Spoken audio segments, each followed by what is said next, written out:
So, hello, Assalamu alaikum.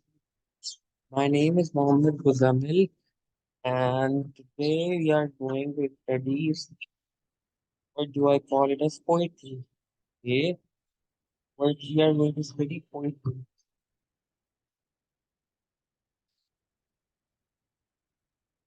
Now, poetry has been derived from a Greek word poesy. Okay, the word poetry has been derived from the Greek word poesy, and it's very different from prose. Okay, it's very different from prose. Okay. We will someday, inshallah, discuss it. So, Paul, today we are going to learn the language of poetry.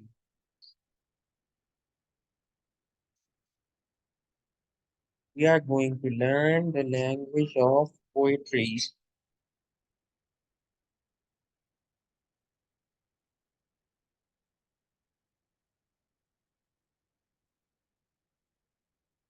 Now, what is the language of poetry?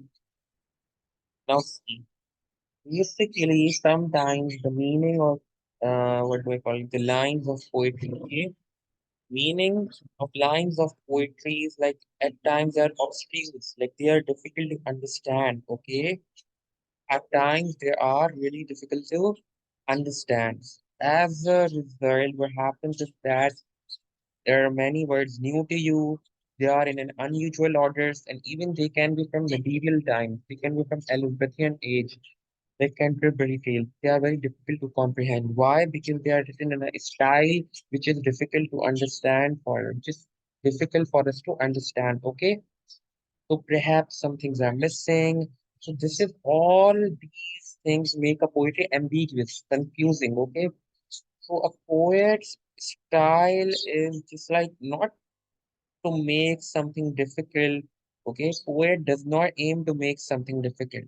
But his major aim is the main purpose is he's working hard for something like freshness of thought, freshness of presentation, and saying something which was not new to, which was new to you, okay, which was new to us all, okay. So the language of poetry can be very concentrated, okay. The expression is very intense and subtle, okay. There can be clues which we cannot get in the most of cases. There are clues which we are unfamiliar with. Expression, my dear, are very concentrated. They are very intense. And poetry is often fiery and passionate, okay? Poetry is often fiery and passionate. Now, another thing is this. In the poetry, we often find metaphorical language. What do we find? We often find metaphorical language. Now, what is a metaphor? See, there are two major things which we study in our like lower classes too. Secondary school, we study it, okay. Even in primary, metaphors and similes, okay. They are really simple. Metaphors and similes.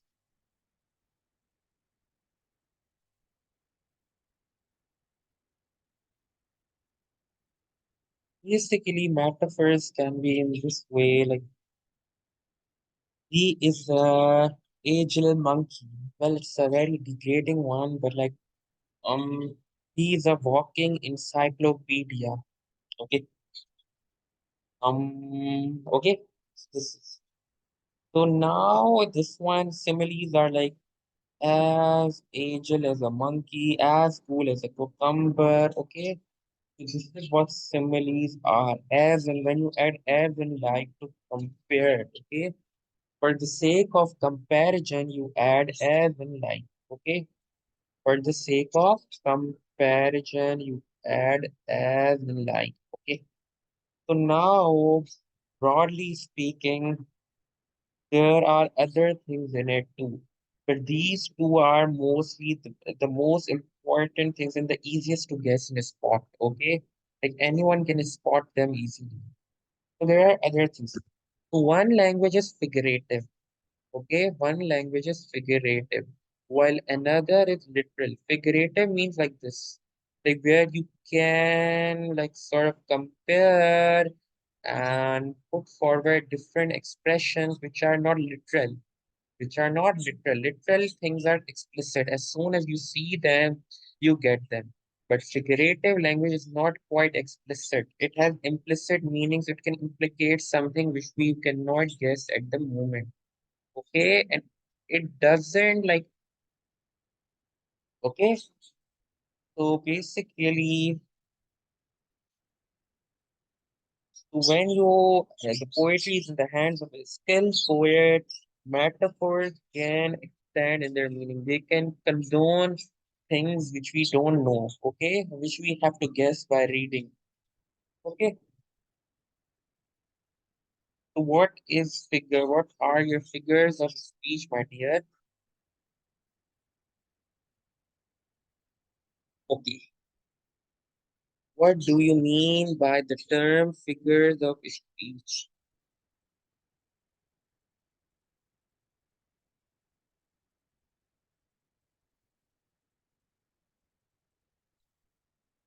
Basically, figures of speech means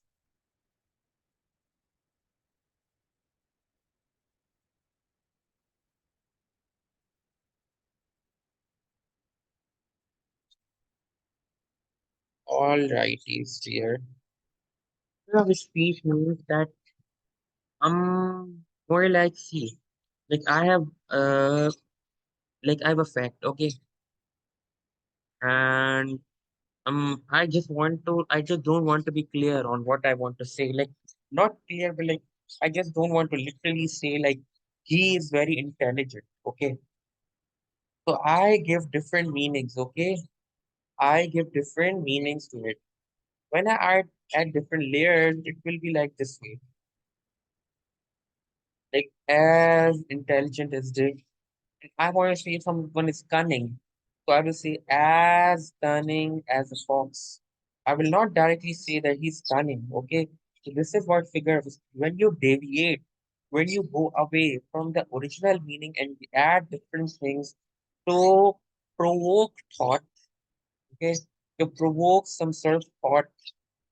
So it is deviation from the original ordinary use of words. Okay, to increase the emphasis on something. Increase the emphasis on something. So when you deviate and to increase the effectiveness of something, okay? So basically you deviate from the original meaning to increase the effectiveness and emphasis, okay? You deviate, increase effectiveness and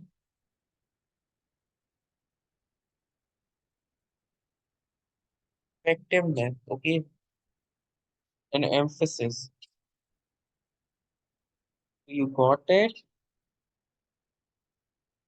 This is where figures of speech are.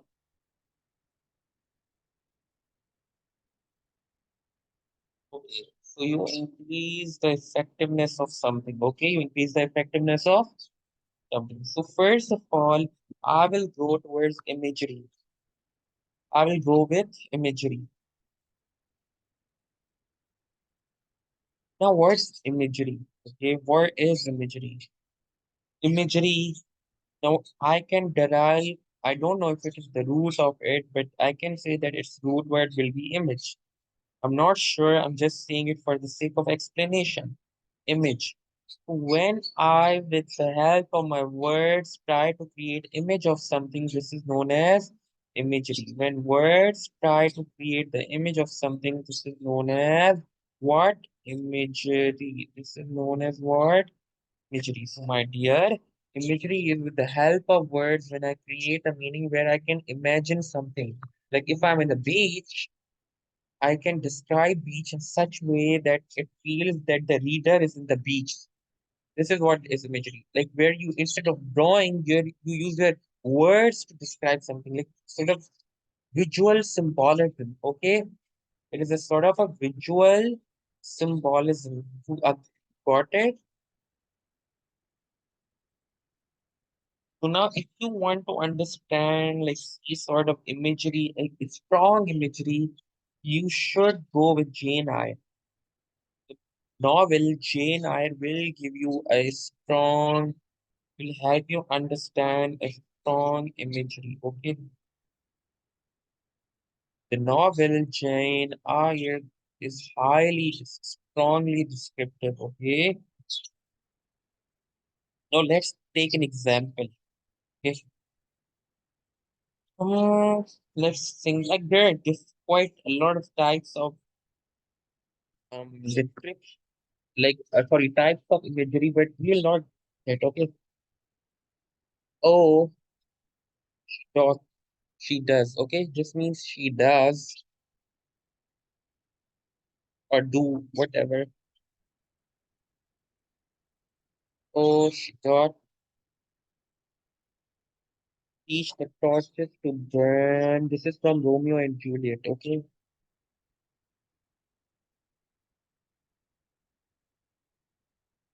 1 minute. Oh, she dot the torch teaches the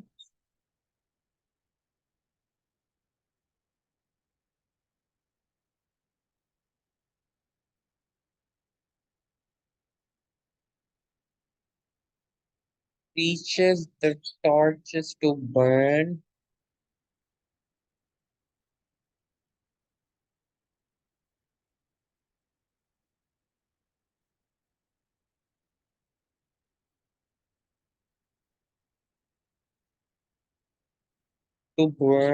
right. Okay, teaches the torches to burn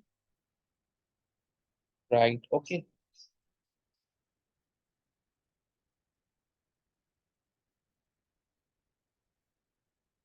So this is a sort of a visual imagery. Okay.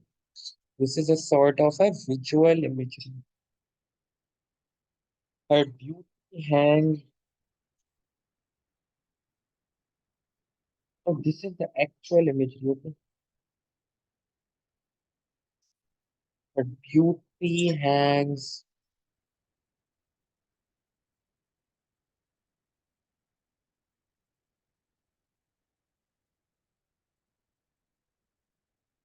on the cheek,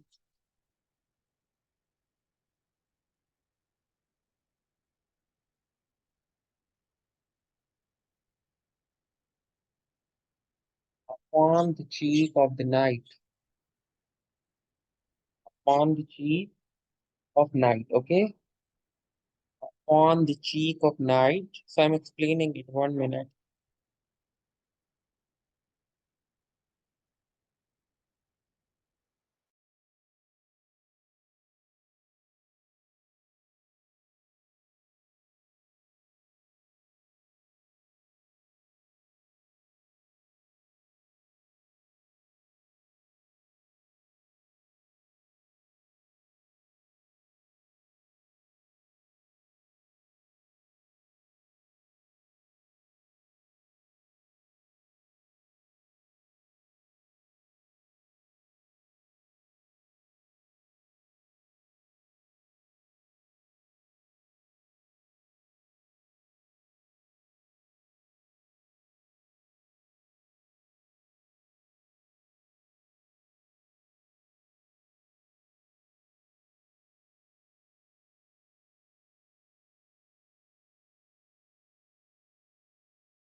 Okay. So this is the entire poetry written like a rich jewel in Ethiop's I guess. In Ethiop's ear, okay. Okay. So this is the entire imagery. So Shakespeare could have written that she was really beautiful or she was really fair or she was really shining wherever, okay? The fact that he's elaborated so much, try to understand it. This is what image he's trying to draw an accurate image, okay, of someone. Like, okay, to burn bright. So she was the light, okay, and she taught the torches to burn bright. So she taught others to also to outshine. Okay, she taught others to outshine. Okay, her beauty hangs upon the cheek of night. Night is dark. So on the cheek looks more prominent. Human cheek, okay, upon the cheek of the night. So cheek on the cheek of the night, on the cheek of the night, her beauty hangs. So night is dark, and on the cheek, which is the most prominent, her beauty hangs like a rich jewel in an Ethiopia. Ethiopia means something from Ethiopia, the black people, okay? And they were known for, okay, they were dark skinned. So on the dark skin, pearl and other things look prominent, okay? Let me show it to you. Okay, leave it. Okay, did you get it completely? What I wanted to say? What did I mean to say? What was the meaning of this all?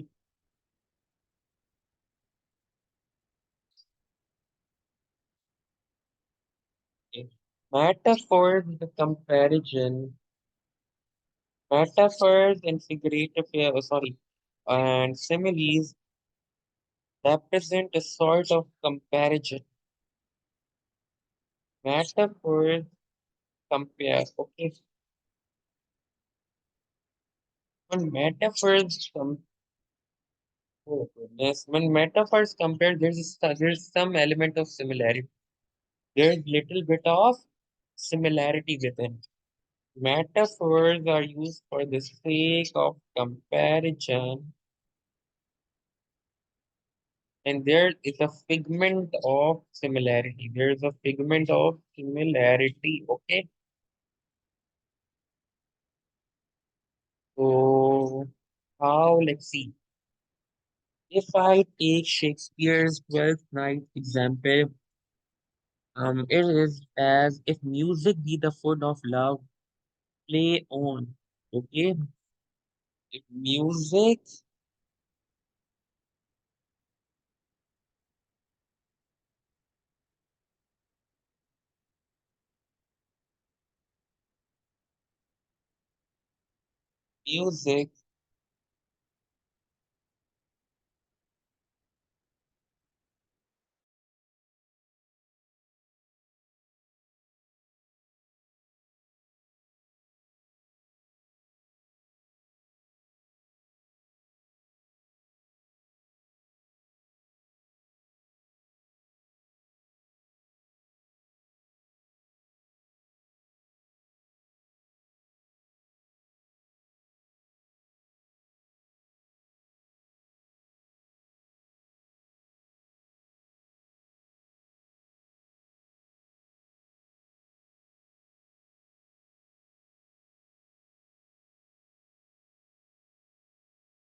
okay.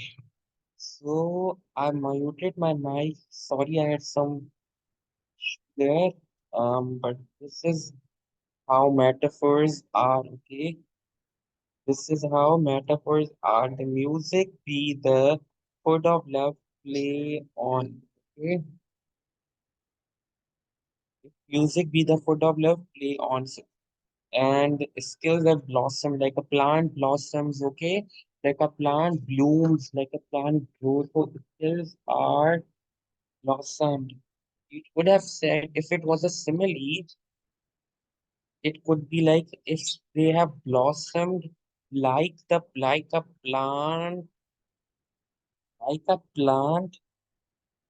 okay, like a plant. since the start starts, it's not starts, it's only start. Okay, so do correct it since the start of this. This way, basically we write it. Okay, got it?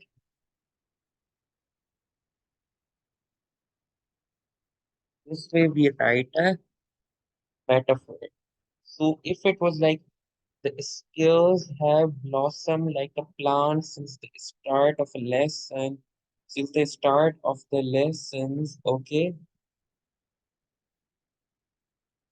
it could have been a in the of the lessons, okay, it could be like this, okay.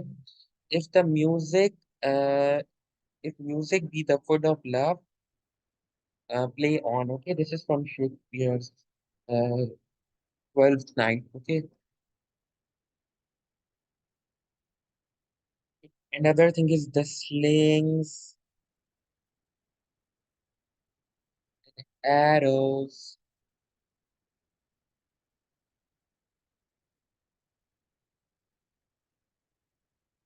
the slings,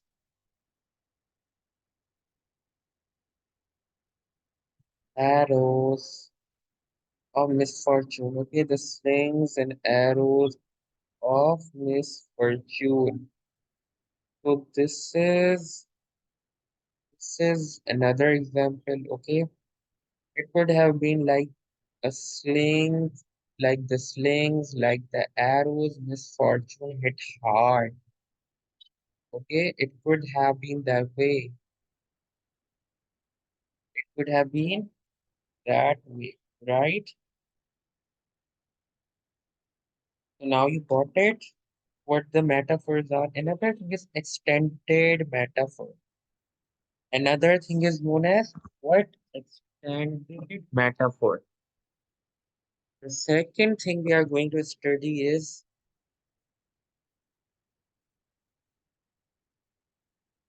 extended metaphors.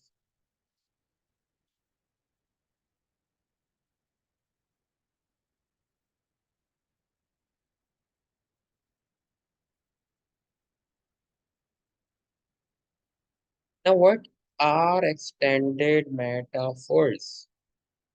What are they known to convey? Okay, what are they known to convey? So expanded metaphors are more like see, um, identify like identification, like the identification of similar qualities. You identify certain qualities. Okay.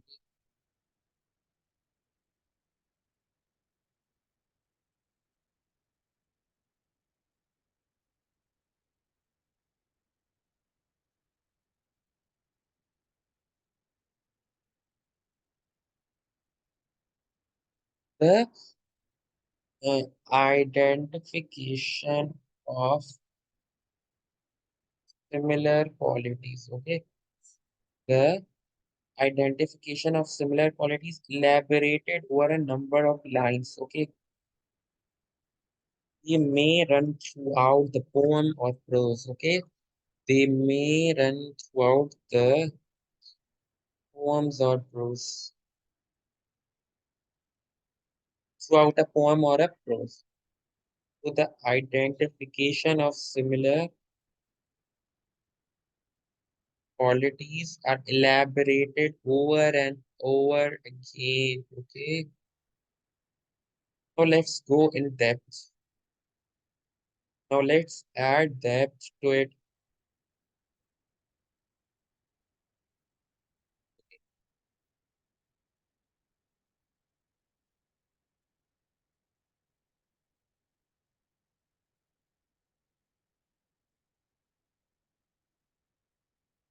Like um also we can say that there is some sort of comparison which goes on, goes on, goes on, goes on. Okay?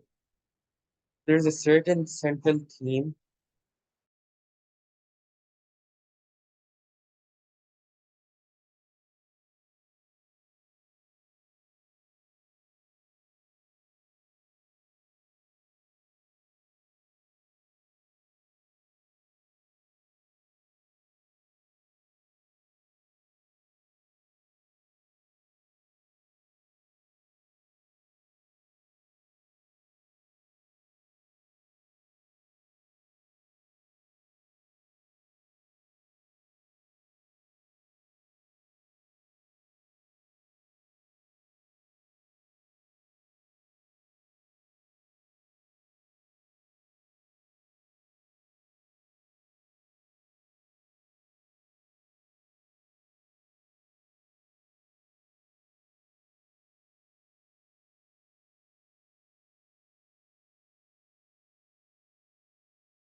Okay, so the road not taken by Robert Frost is an example of this. Okay, so he extends, he works on the metaphor. Okay,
okay.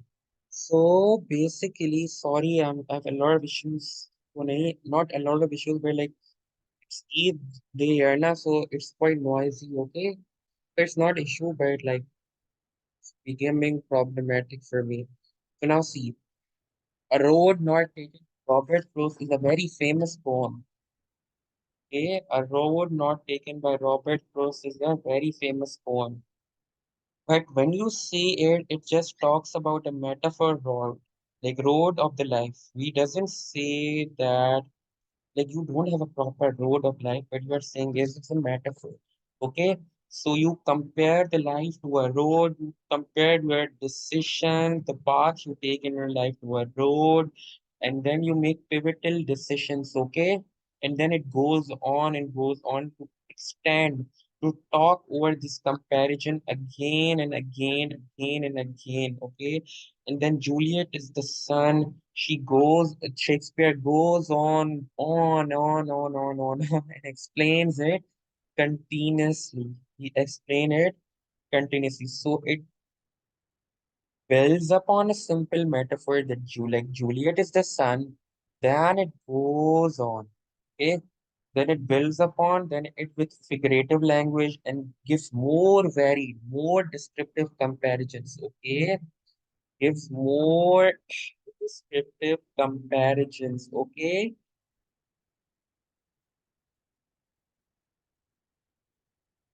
So this is the scene. This is what extended metaphors are. Okay. Similarly, I told you, just add like and as to these metaphors. Another thing is personification. Another word is the other thing. This is personification. In personification, you give life to inanimate objects. Okay, you give life to inanimate objects. There are things which don't carry, like for example, wind. Like wind, you give life to wind. Wind carries the value. Okay, value in the sense that like the wind welcomed me, the balmy breeze welcomed me as I went outside the house. We are doing life to something.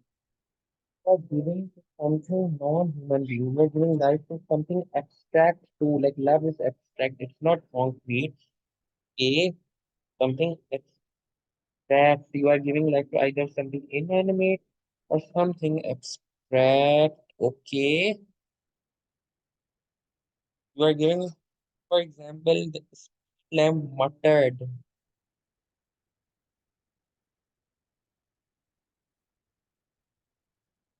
The street lamp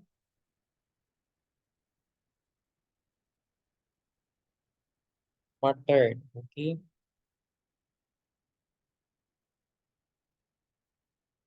So street lamp cannot mutter, but it is to emphasize on a scene. Okay. To place a special emphasis on a scene. Okay. Another thing is hyperbole. Hyperbole is sort of an exaggeration. Okay. Hyperbole is a sort of exaggeration where you exaggerate something. Okay, in hyperbole, you tend to exaggerate something. Like, I have a mountains of work to do. Okay, this is an exaggeration.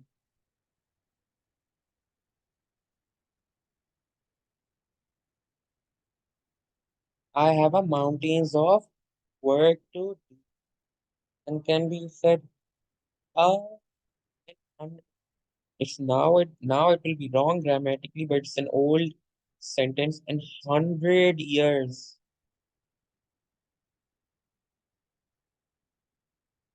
100 years.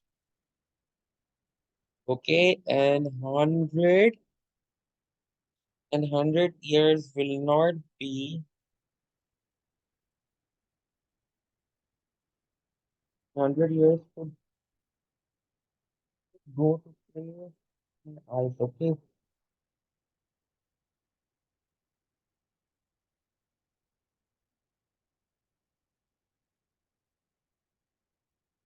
so 100 years should go to praise your okay to praise thine eyes. So it is like in love you often exaggerate something. Okay, so he's tending to exaggerate this 100 year like overstatement of something to give a certain effect. So this gives an effect of uh, love, okay? Extreme, intense love for the other person. Okay, all right, please.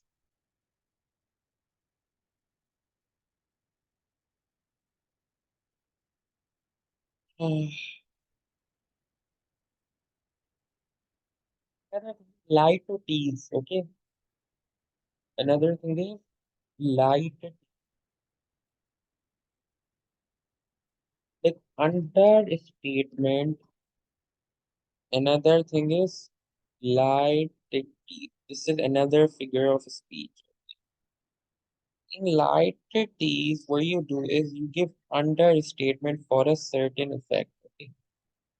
You give understatement for effect.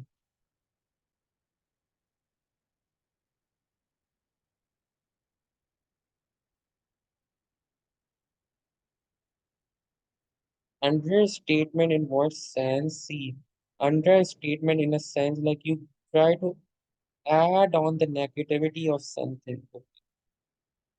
Try to add on the negativity of something. So like double negative. Like double negative. Okay. Or double negative in what sense? See,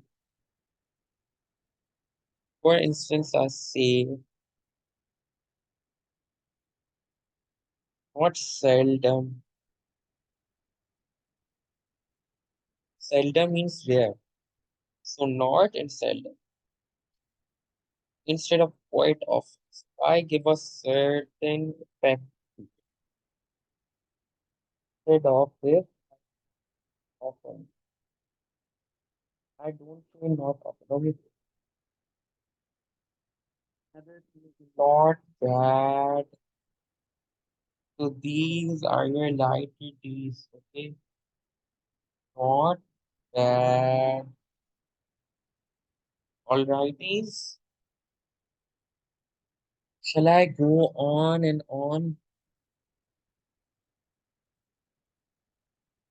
Let's take another example. Another example is um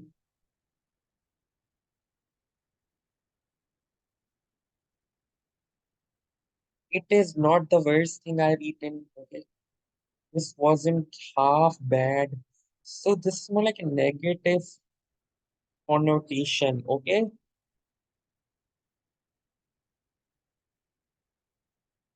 This reflects negative connotation.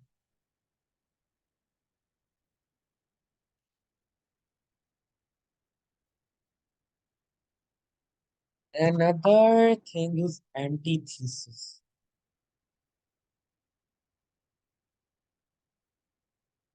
Another thing is antithesis.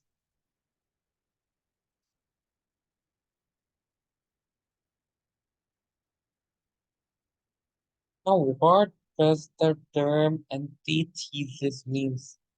Antithesis. What does this mean? Term antithesis can be said like contrast, okay? Where you place two contrasting ideas, okay? Where you place two contrasting ideas, okay? And this can be termed as juxtaposition. And you give some certain effect, like two balanced clauses together. Clause one, clause two, you place them together.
Okay, so antithesis means something where you place two balanced contrasting clauses and phrases. Okay, this is known as antithesis. In other terms, it's known as juxtaposition too. It is also known as juxtaposition too. Okay,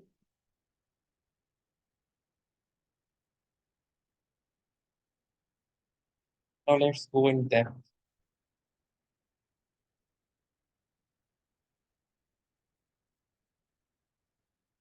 Adding depth to it, your climax. Okay, another term is where climax. What does this climax thing means? See, in a story, it's a latex model of imaginative writing. You go with a setting, then you reach a climax, and then you undergo resolution. Okay. So climax can be said as the apex, the pinnacle, or the peak of something. Okay. It could be said as the apex. Okay. It could be said as the apex of something. All right, it could be said as the apex of something.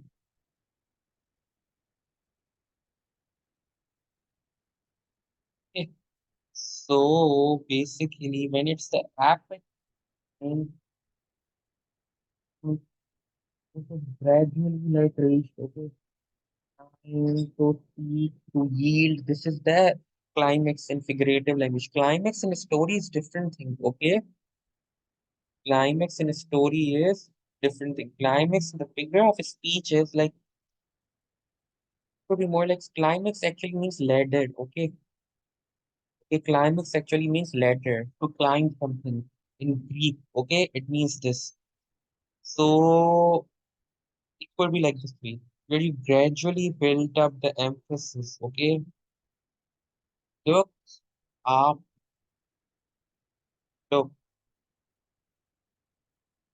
up in the sky.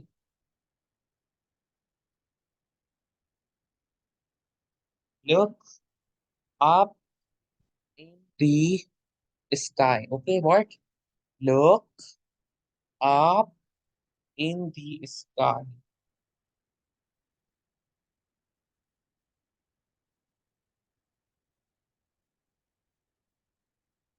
Look up in the sky.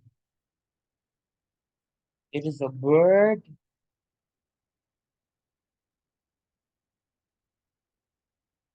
It is a bird. And then you will add plane. And then you will add Superman. Bird after bird, there can be plane. Then there could be Superman. You are climbing up the ladder to such epics. Superman. Okay, not writing it completely. So another strive. Just- So first you strive, then you seek for it, then you yield. Strive to seek and then to not to yield. Okay. So climax builds up anticipation. It builds up excitement. Okay. It contains two discrete ideas. If you think that it's that thing that's bad, it gets worse to infinity and beyond. Out of the fire, friend, to the fire. Like you are increasing importance in a order. You are increasing importance in a order to strive,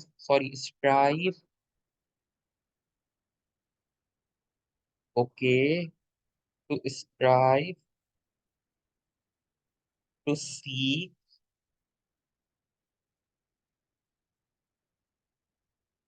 to strive, to seek, and then comes where to find and not to yield. So you are increasing importance. First of all, you are striving, then you are seeking, and then you are at last finding, okay, and not to yield. So this is what it is. That you are placing emphasis on something.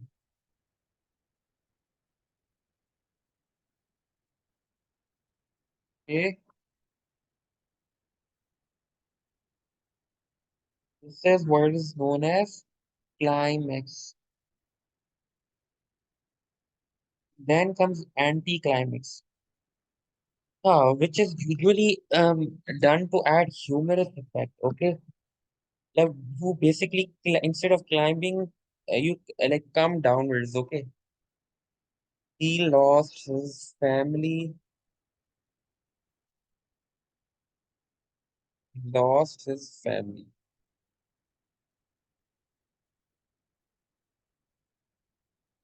family. Like it is in the order of descending order. Okay, this is a descending order. Lost his family.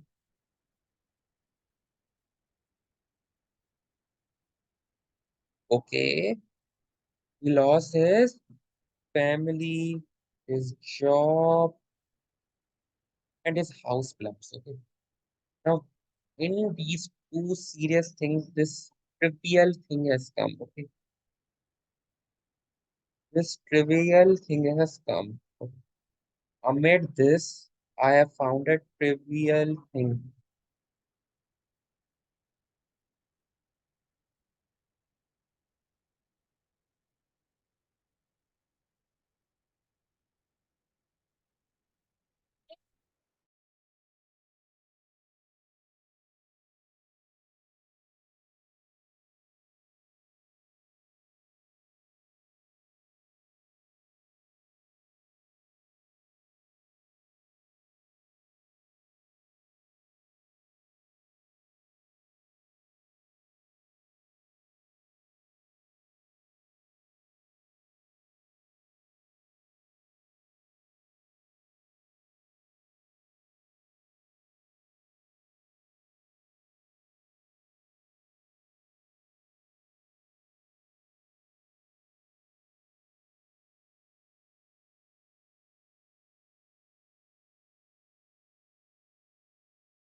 Okay, so it is paradox, anaphora. Okay, anticlimax is this way. So you climb in a descending order. His family, his job, and house plants. Okay. Another thing is paradox. Paradox means something like okay, paradox, something like the child. Okay, the child, is the father of man. The child is the father of man. This is fair. It, it stands in complete contradiction to these two terms. Okay, this is out of like of two apparently contradictory ideas which, when placed together, make sense. Okay, two completely contradictory ideas when placed together, and they really make the sense. Okay, they make sense. Okay, sir. What do I call it? The man. Okay. And this was said by a renowned poet, William Wordsworth, renowned writer. Okay.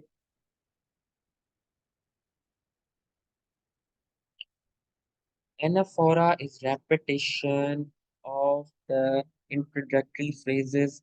Irony is discrepancy between what is said and what is actually meant. Like when there is certain difference. Okay. When there is a certain difference between what is said and what is actually done. Okay, what is actually done. So irony is like more like if like you are stuck amid the sharks, okay, and then you try to save yourself, then and you say you are safe. So this is irony, okay, where it's ironic, like completely opposite to the situation, okay, opposite of what is conveyed. This is irony. Sarcasm is very easy. Okay, sarcasm is very so don't worry about it. I will discuss it some sarcasm. Okay,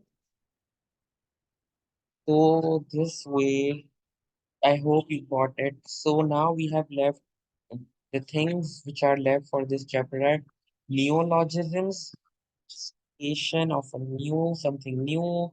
I will discuss with this with you. Neologisms. We are left with what? Neologisms and repetition and parallelism. Okay. So I hope you got till here.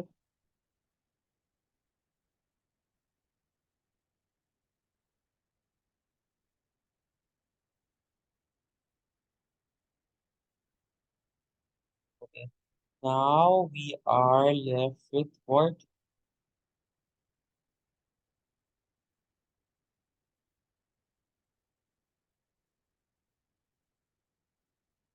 Neologisms.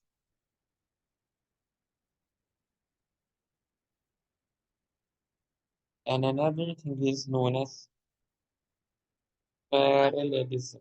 Okay. Another thing is known as what? Repetition, parallelism. Neologism is very easy. Parallelism, repetition is very easy. We will be done with the chapter, the language of the poetry. Okay.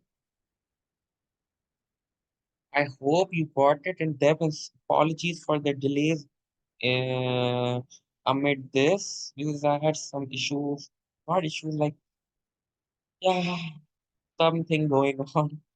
There weren't any issues, Alhamdulillah. So we will go with, what do I call it as? Afterwards, I will be teaching you poetic structures and themes, okay? So first,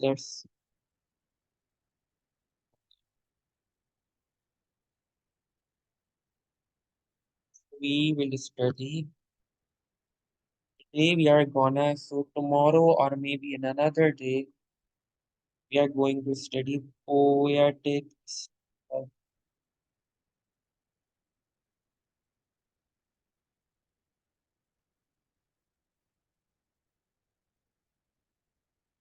their structures and themes. Okay, so we are going to in depth cover this chapter.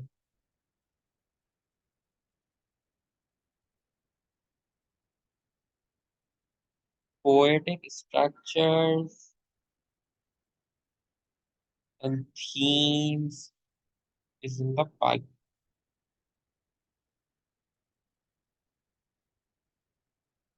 So later on, we are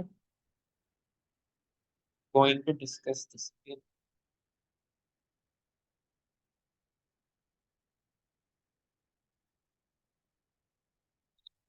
So thank you for staying with me.